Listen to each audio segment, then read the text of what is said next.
Fala pessoal, vamos iniciar aqui o vídeo da terceira semana desse projeto aqui do Visual Studio Code.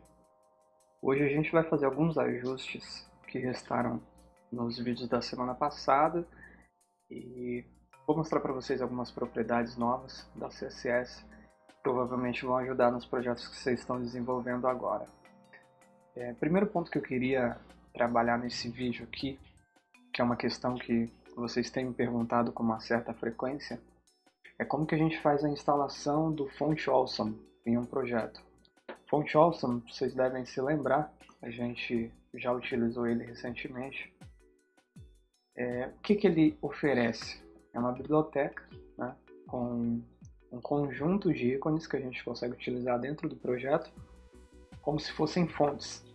Então, em vez de você aplicar um ícone tendo que pegar uma imagem específica na internet, que é o que se fazia até surgir uma solução como Font Awesome aí, você só vai utilizar uma classe específica e essa classe vai representar o ícone, vai puxar esse ícone direto da biblioteca para você. Se vocês quiserem fazer a instalação por conta própria, vocês vão entrar no site fontawesome.com, fazer o download aqui. E aqui na área de download, fiquem atentos para baixar essa versão aqui, Free for Web. Agora, o que acontece? Essa versão que vocês vão baixar, esse pacote, ele vem com algumas coisas que talvez não sejam úteis para um projeto mais básico. Então, o que eu fiz? Eu deixei numa pasta, que inclusive está compartilhada com vocês já, uma versãozinha aqui dessa pasta baixada do Font Awesome, que já tem só o que vocês precisam realmente. Então, vocês entrando lá na pasta de compartilhamento, naquele projeto 02 currículo, tem uma pasta Vendor. Nessa pasta Vendor tem tudo que vocês precisam do Font Awesome. Só o arquivo all.css e as webfonts, que é onde estão os ícones. Isso aqui é o suficiente para vocês conseguirem exibir os ícones na página sem nenhum problema. Então, para facilitar, o que a gente faz? Pega aqui o Vendor, eu vou copiar essa pasta Vendor, eu vou colocar dentro da pasta desse projeto aqui, do site VS Code. Então, com a pasta Vendor lá, que já inclui Font Awesome, o que eu preciso fazer no projeto? Somente aqui no cabeçalho, adicionar uma ligação para aquele arquivo all.css que vocês viram dentro do Vendor. Então, a gente cria um link de CSS aqui e o que a gente vai linkar? Vamos pegar aqui esse endereço. Está na pasta Vendor, Font Awesome, CSS, all.css. Como é que a gente testa isso aqui para verificar se a instalação está certa? Vamos pegar um exemplo. Lá no site do Font Awesome, se a gente vir aqui em icons, né? A gente pode procurar por qualquer ícone, pesquisando pelo nome do que esse ícone está representando. Eu, como exemplo aqui, eu queria pegar o ícone da logo da Microsoft, que é semelhante a esse aqui do Windows, para colocar aqui no rodapé da página. Aí como eu faço para descobrir qual é a classe que eu tenho que usar? Pesquiso aqui, ó, Microsoft. E tá aqui, ó, o ícone da Microsoft. Quando eu clico sobre ele, vocês vão ver que a página vai mostrar como fazer para aplicar isso. Tá aqui, ó. Exatamente isso. Quando a gente clica, ele já copia automaticamente. Então eu só preciso levar isso para o meu código. Vou colocar lá no rodapé, colocar aqui, ó, separado entre o Visual Studio Code e o 2020.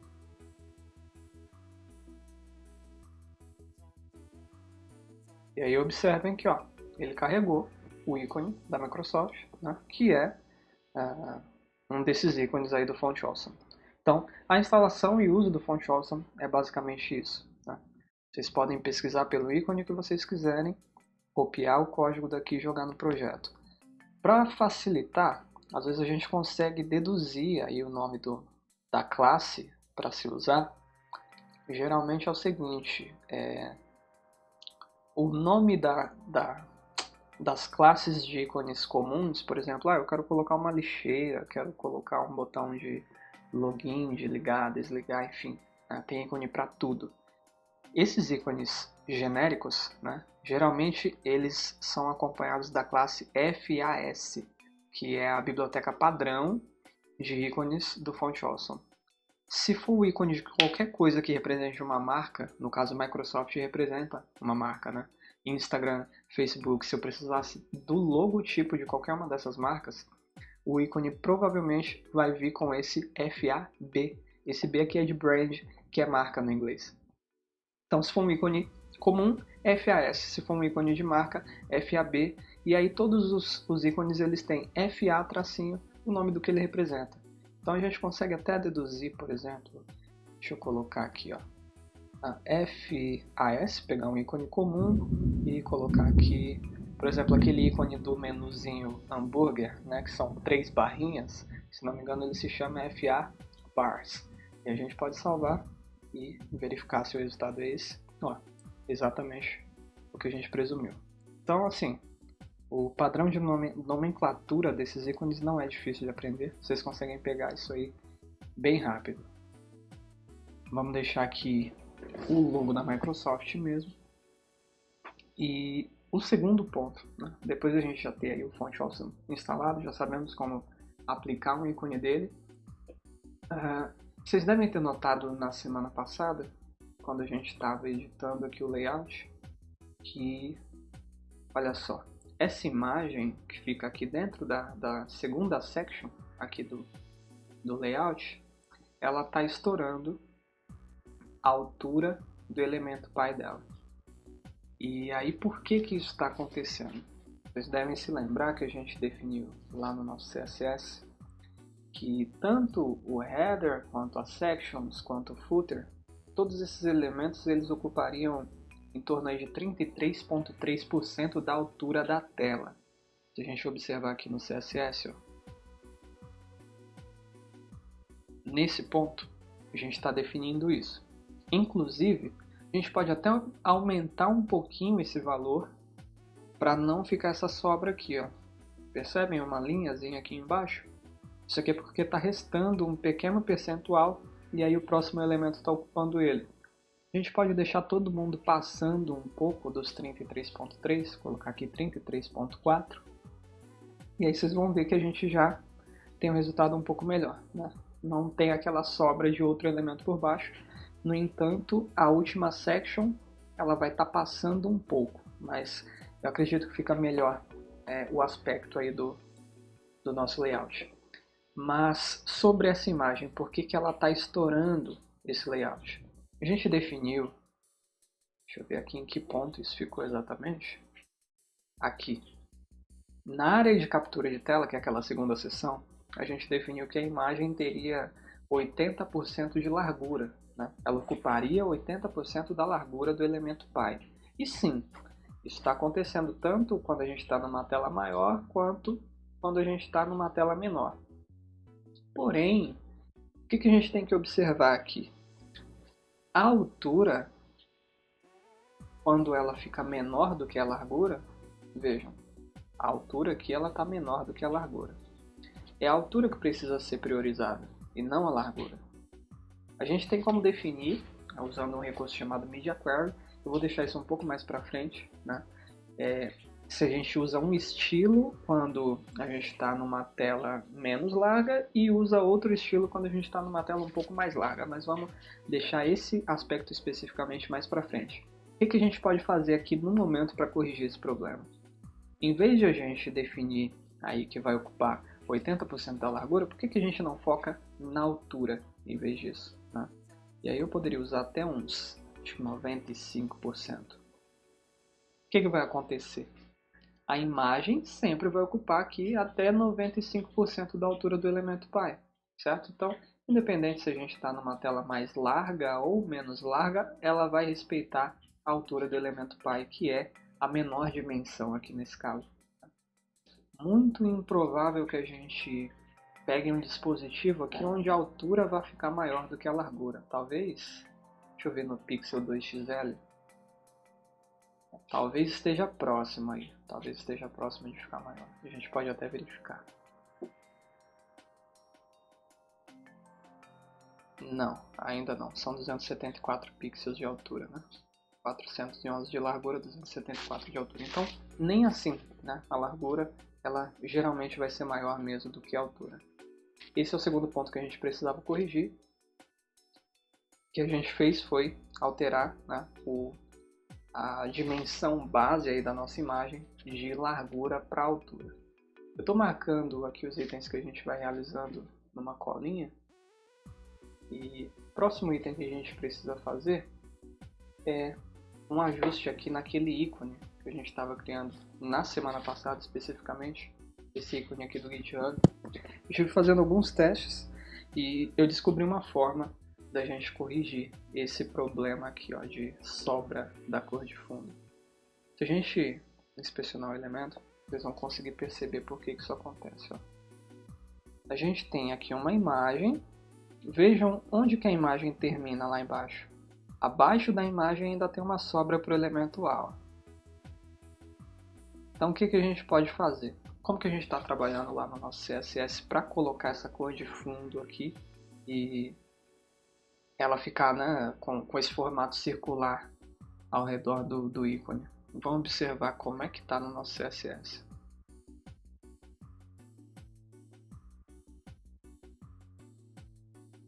Está aqui botão flutuante. A gente definiu aqui botão flutuante. Esse botão flutuante ele é uma div. A gente tem o elemento A e dentro dele tem a imagem. O que a gente vai fazer? A gente vai criar um outro seletor aqui, botão flutuante. E a gente vai selecionar especificamente a âncora e selecionar de dentro da âncora só a imagem. Né? Para o nosso CSS ficar bem específico, pegar só esse elemento aqui especificamente, só o IMG. E aí, nesse IMG, o que a gente vai fazer?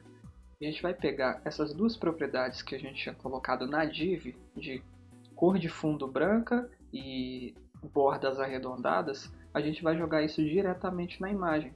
Por que aquela cor de fundo estava vazando? Porque ela não estava alinhada especificamente à imagem. Aí quando a gente desce as propriedades especificamente para a imagem, a gente consegue corrigir esse problema. Observem lá, vamos recarregar. Ó. Agora, a cor de fundo está alinhada certinha aqui com a imagem porque está sendo aplicada nela. E aí, a gente pode adicionar outras duas propriedades para melhorar um pouquinho o aspecto aqui. Uma delas seria o quê? Colocar uma borda aqui de 1 pixel, né, na cor branca, talvez um pouco mais que 1 pixel, né, uns 2 pixels de repente, para a gente ter um aspecto um pouquinho melhor. E vocês vão perceber que ó, a gente tem agora um botãozinho que está contornado, certo? Eu vou até rolar aqui para cima para a gente conseguir visualizar melhor. A próxima propriedade que eu quero adicionar com vocês, para vocês conseguirem observar direito, eu vou ter que dar um pouco de zoom aqui, tá? Porque senão não vai ficar visível. A próxima propriedade é a propriedade Box Shadow. E aí essa propriedade Box Shadow, o que ela faz? Ela vai adicionar uma sombra aqui nesse botão, né? Ao redor dele.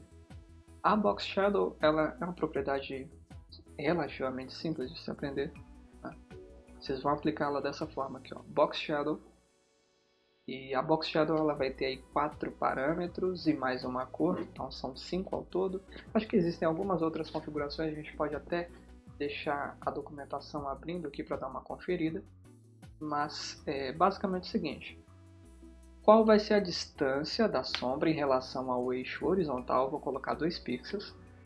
2 pixels para vertical também. Então o que vai acontecer? Essa sombra ela vai ficar deslocada um pouquinho para a direita do elemento e um pouquinho para baixo, ou seja, 2 pixels para a direita, né, que são esses 2 pixels. Se eu quisesse esquerda, eu teria que usar menos 2 pixels.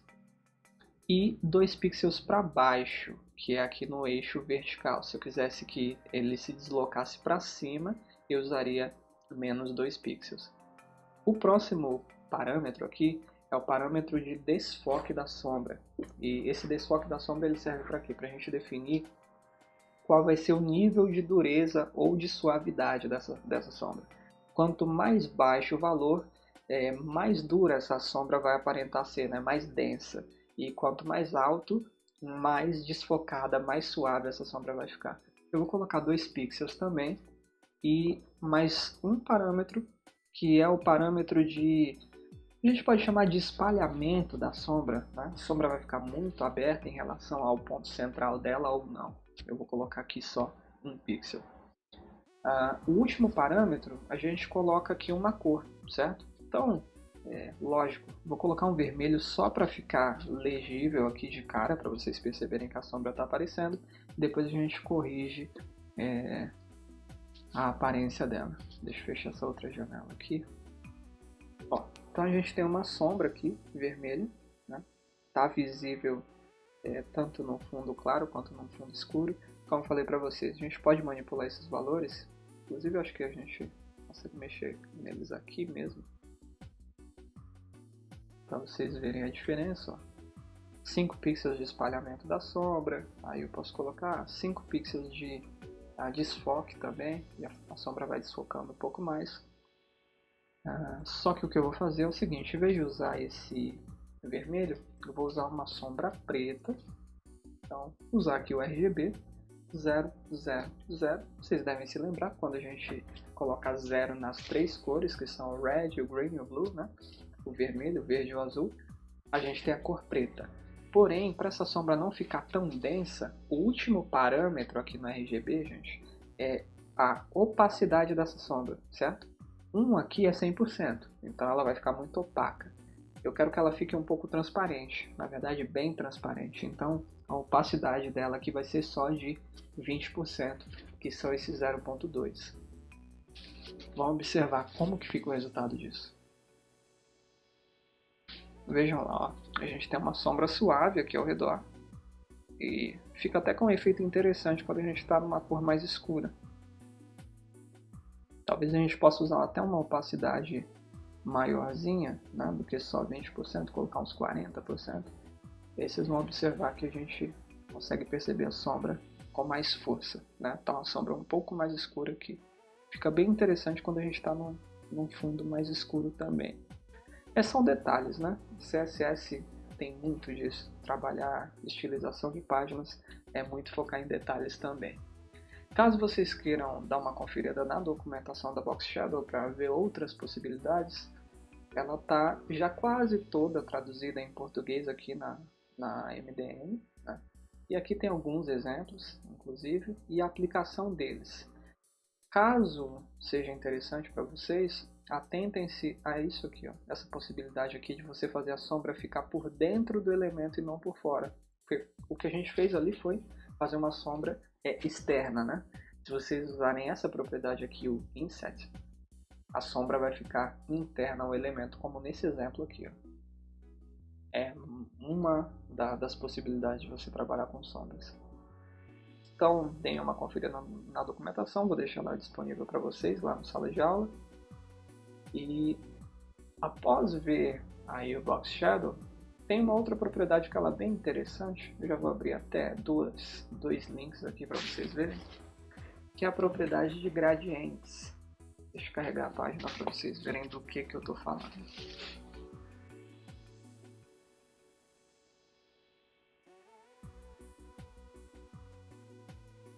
A conexão ainda está um pouco lenta, né? Depois de passar quase 24 horas offline. Um gradiente, gente, é isso aqui, certo? Esse efeito aqui de mistura de cores ou de transição de cores. Para que a gente faz gradientes? Lógico que é só para gerar efeitos visuais, né? Não tem uma aplicação funcional real, mas, por exemplo, eu quero criar um elemento aqui que tenha duas cores e aí de repente ele vai de vermelho para, vamos colocar uma cor mais suave um pouco, em vez de azul. Vou colocar aqui um amarelo, laranja, algo próximo disso. Isso aqui é um gradiente. E esse site que está aberto aqui para mim, que é o csgradient.io, vocês podem anotar aí o endereço dele, ele gera gradientes para você automaticamente. Você vai montar o gradiente como você quer, inclusive, só para vocês saberem, é possível adicionar mais do que 2 cores, tá? Você pode fazer uma transição aí de vermelho para, por exemplo, azul e depois para amarelo, e aí você tem um gradiente que vai fazer essa transição aí de 3 cores ou mais, né? Você pode configurar ele como radial também, que vai ficar um gradiente circular em vez do gradiente linear, que é esse aqui. Você pode configurar o ângulo do gradiente, em vez dele ficar assim, ó, de baixo para cima, ele pode ficar da esquerda para a direita também, pode ficar angulado aqui na diagonal. É só você movimentar esse ângulo aqui, ou alterar ele, né, com os números aqui mesmo. Ó. Vejam que o vermelho agora está saindo de um canto e o amarelo aqui do outro. Como que a gente faz para aplicar isso? Aqui, ó, o site já entrega prontinho para gente o código que precisa ser utilizado, certo? Que é o que? Ele coloca uma cor de fundo no elemento, e essa cor de fundo aqui é justamente para prevenir para o caso de o navegador não conseguir exibir o gradiente. E aí, por cima dessa cor de fundo, ele aplica essa função aqui, linear gradient, né, que é o gradiente linear, esse gradiente que vai ter esse sentido de linha, né, de um lado para o outro, de baixo para cima, da esquerda para a direita. A outra opção seria o gradiente radial, que é aquele gradiente circular, que não é muito comum a gente utilizar, né, mas está aí disponível também. O que eu fiz? Eu vi aqui nesse site mais cedo e montei um gradiente para mim com 2 ou 3 cores, não me lembro bem, e guardei esse código salvo aqui na minha máquina.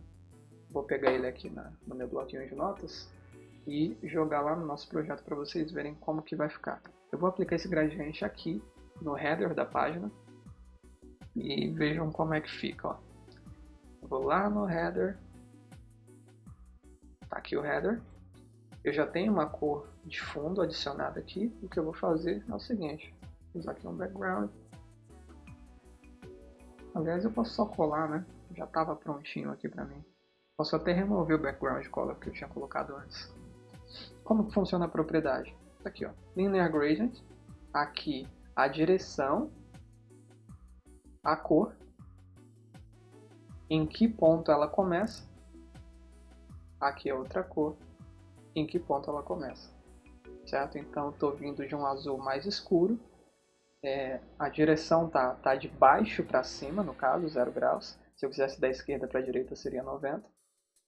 E aí eu começo embaixo, né? Tá aqui em 0% do meu elemento, com essa cor mais escura. E aqui no 100% lá no final do elemento, com essa cor mais clara. Quando eu salvo isso e visualizo no navegador, é essa aparência aqui que a gente tem. Nosso header aqui, o nosso cabeçalho, ficou aqui com esse efeito de um azul mais escuro embaixo, um azul um pouco mais claro em cima. Caso vocês queiram conferir também documentação do Linear Gradient, e aí vocês podem aproveitar e dar uma olhada no Radial Gradient, né, que é o gradiente radial também. O site é o developer, né, da Mozilla MDN. Vocês vão procurar aí por Linear Gradient. Vou deixar esse link para vocês também. Vocês podem, inclusive, alterar alguns valores aqui e ver como que isso fica. Ó. Testar alguns desses exemplos que já estão prontos e testar outros valores até. Tem mais 2 propriedades, acho que esse vídeo vai ficar bem curtinho, que são as propriedades de transformação e de transição. São propriedades bastante interessantes aí para quem quer dar um efeito de mais vida, né, no seu projeto. Eu vou mostrar para vocês primeiro a propriedade de transformação, que é a Transform do CSS. Vocês vão ver que ela entrega algumas possibilidades para a gente. Quais são as possibilidades de transformação as mais tradicionais, né? Mais convencionais? Você pode rotacionar um elemento, você pode alterar a posição desse elemento, você pode inclinar esse elemento, você pode mudar o tamanho desse elemento, tanto no eixo horizontal quanto no eixo vertical. E para vocês conhecerem bem essa propriedade transform, ou pelo menos o básico dela, vou pegar um dos elementos que a gente tem aqui na página, que é esse botão flutuante, e vou aplicar um pouquinho aqui de Transform para vocês verem como isso funciona. Por exemplo, ó, lá no nosso CSS, no botão flutuante, está aqui a imagem, botão flutuante está aqui a imagem. Posso aplicar, por exemplo, uma transformação, transform, para rotacionar esse elemento em 90 graus. Você vai colocar assim, ó, 90 degrees, né? Deg, 90 degrees, que são 90 graus.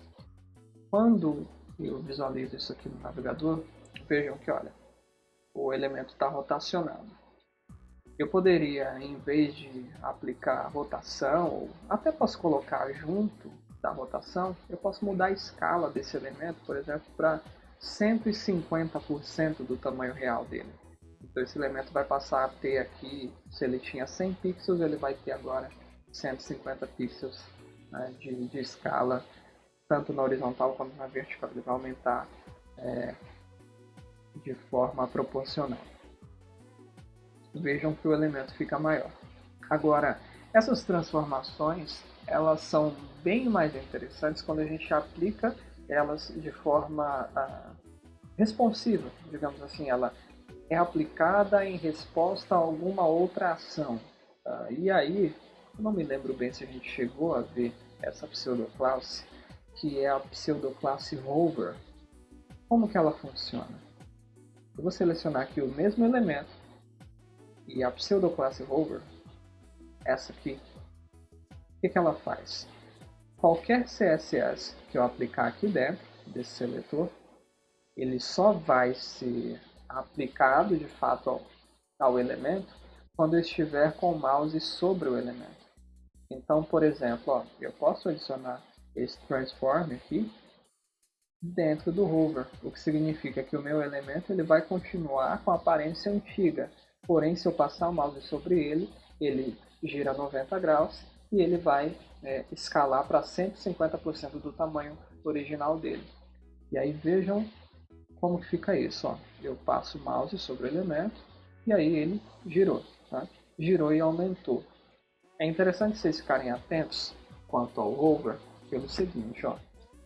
Quando você está no dispositivo móvel, passar o mouse sobre o elemento aqui não indica que você está tocando no elemento, né? Porque é diferente quando a gente está navegando na tela de um dispositivo móvel para a navegação usando o mouse no computador. Então, para você ver o efeito de hover, você tem que dar um clique curto no elemento.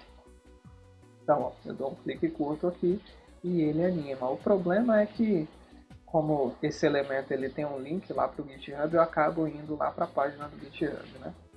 Se você errar a velocidade do clique, ele acaba te levando lá para o link dele. Então, para testar o hover, é mais interessante que você esteja, né? Se você está pensando em fazer um efeito de hover, na verdade, muito provavelmente você está querendo focar em dispositivos desktop, em notebooks e não em dispositivos móveis. Agora, percebam que o meu hover, quando eu passo o mouse sobre o elemento, ele vai para essa nova aparência de forma muito brusca. Eu nem vejo o elemento girando, eu não vejo ele aumentando. Ele simplesmente aumenta, simplesmente gira. Isso não ocorre de forma suave. E aí é que entra a outra propriedade que eu quero mostrar para vocês, que é a propriedade Transition. O que é essa propriedade Transition? A propriedade Transition é uma propriedade que permite que você faça uma transição de um estado para outro. Então, qual é a situação que a gente tem nesse elemento? Ele está aqui a 0 graus, ele tem o tamanho X dele. Quando eu aplicar aquela transformação que faz ele girar e aumentar de tamanho, eu gostaria que isso ocorresse de forma mais suave, né? Eu gostaria que ocorresse uma transição aqui. E aí, vou deixar aqui também a página para vocês poderem consultar, né? Using CSS Transitions, utilizando transições do CSS, né? Como que funciona uma transição? Vamos lá para o nosso código. Então, ó, eu tenho a imagem aqui, eu tenho o estado normal dela e eu tenho o estado hover dela. Qual é a diferença de um para o outro? A transformação, ok? Então o que eu vou fazer? Lá no estado normal, eu vou dizer o seguinte, ó, eu quero que esse elemento ele faça transição quando ele passar, quando a propriedade transform dele for alterada. Porque vocês percebem aqui no hover, o que está sendo alterado nesse elemento? O transform dele. Então, estou dizendo isso. Quando eu for, quando o meu transform for alterado, eu quero fazer uma transição. E aí essa transição, é interessante que a gente pode definir quanto tempo a gente quer que ela dure. Vou colocar em 1 segundo, certo? 1.0, para a gente ver qual vai ser o efeito que isso aqui vai gerar.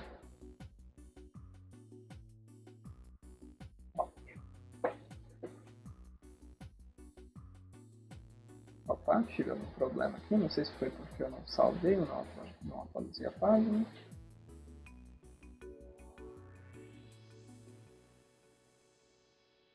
Devo ter feito algo errado. Deixa eu aplicar a última propriedade, talvez o navegador esteja dando falta dela. Vou aplicar aqui linear para essa transição ocorrer de forma linear. Vamos observar. Também não é esse o problema. Vamos ver o que pode estar errado aqui. Porque lá na documentação, o que eu tenho de diferente?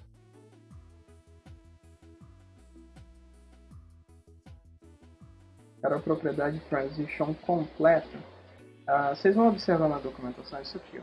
Vocês podem adicionar a propriedade transition por partes. Né? Dizer qual é a propriedade que vocês querem alterar, e aí em quanto tempo essa transição vai ocorrer e se vai ter algum atraso. Mas no meu caso eu quero aplicar ela completa, como uma propriedade só que já tem esses 3 valores, na versão resumida da transition. Eu quero verificar o que eu estou fazendo, o que pode estar errado aqui no meu código.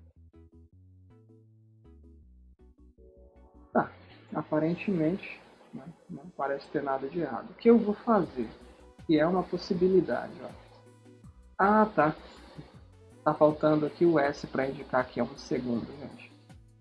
Erro básico, né? Vejam, ó.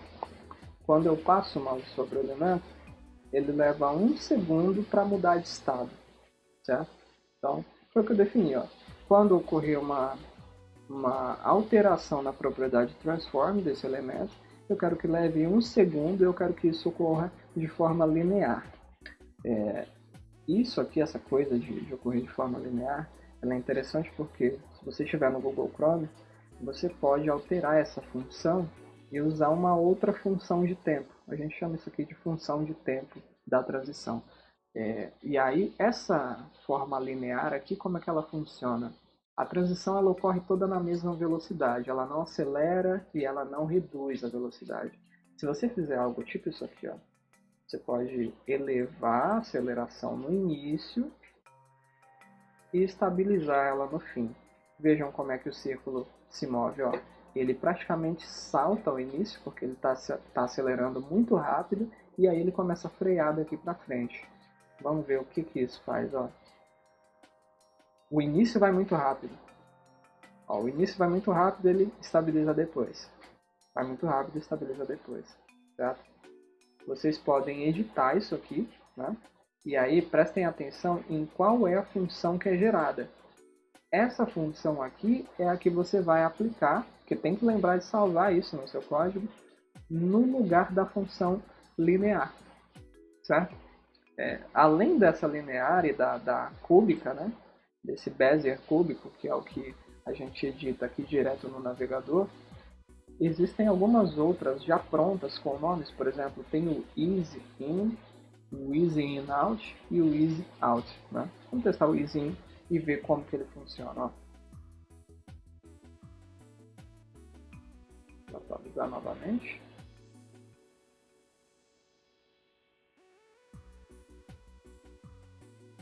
O Easy In, ele começa a acelerar mais para o final, percebe? Que a velocidade ela se mantém e aí ele começa a saltar de uma vez aqui no fim. Vejam lá, começa devagar e acelera mais para o fim.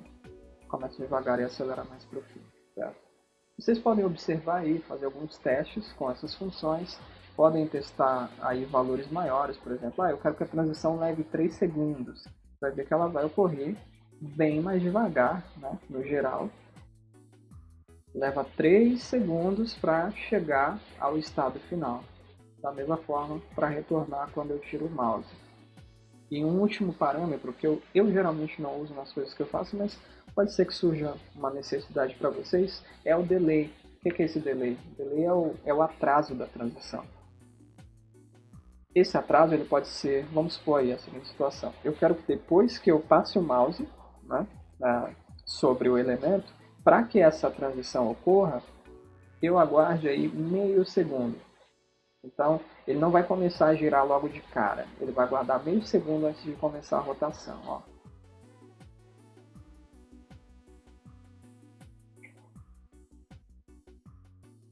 Então, ó, ele dá um tempinho. Deixa eu até diminuir o tempo da transição. Deixar 1 segundo de transição e meio segundo de atraso para vocês perceberem melhor.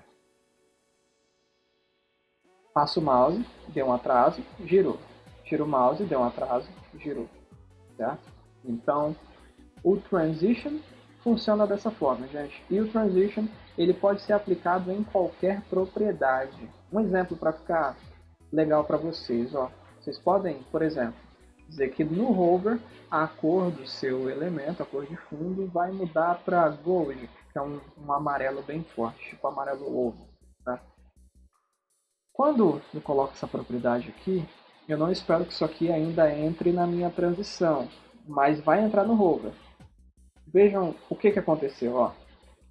Vamos voltar. Quando eu passo o mouse, ele já muda logo para a cor amarela. Ele não faz uma transição de mudança para a cor. Ó. Já mudou para a cor amarela. E depois ele fez a transição.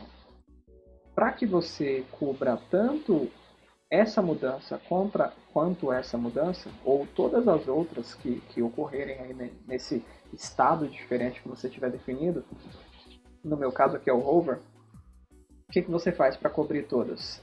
Não define qual é a propriedade que você quer acompanhar. Então, eu vou dizer, ó, qualquer transição que ocorra, ou seja, qualquer mudança de estado do meu elemento, eu quero que ocorra em 1 segundo com a função de tempo easy-in e leve aí meio segundo de atraso. Vou até tirar esse atraso também. Vamos ver como fica. Ó. Vejam que a mudança para a cor amarela levou 1 segundo. Ele foi alterando a cor, né, progressivamente. Então as transições elas são para isso, certo? Lógico que o que a gente fez não vai ficar interessante aqui nesse elemento, né? Não tem muito porque a gente fazer essa logo girar e ficar amarela, enfim. Eu vou aplicar isso aqui num caso que faz um pouco mais de sentido, e é o seguinte. Vamos pegar essa imagem de fundo, ó. Essa imagem aqui, talvez seja interessante. A gente aumentar um pouquinho o tamanho dela quando o usuário passar o mouse sobre ela. E aí vocês vão ter, né, um exemplo de aplicação interessante aí para transição e para transformação. Como que a gente faz isso? Vamos procurar lá pela imagem, a área de captura. Né? O que eu vou fazer? Eu vou deixar o tamanho original da imagem em 90%. Eu vou aumentar 5%, certo?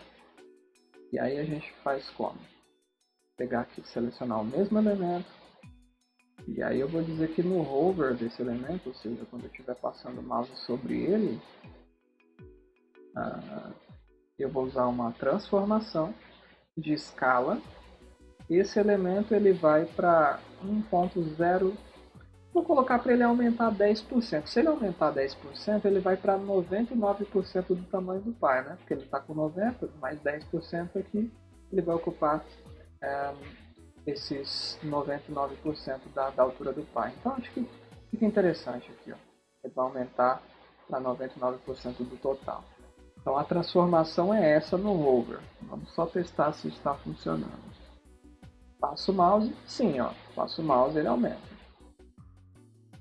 Beleza, agora eu quero que isso ocorra de forma mais suave, né? Que ocorra uma transição.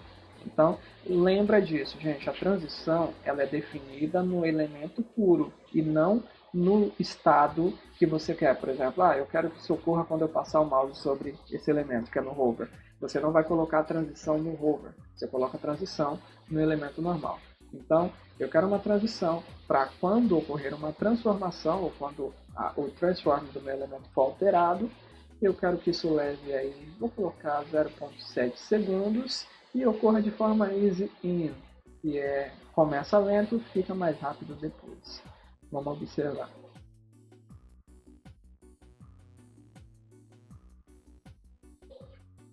Então, temos aí um caso de uso para transição e transformação.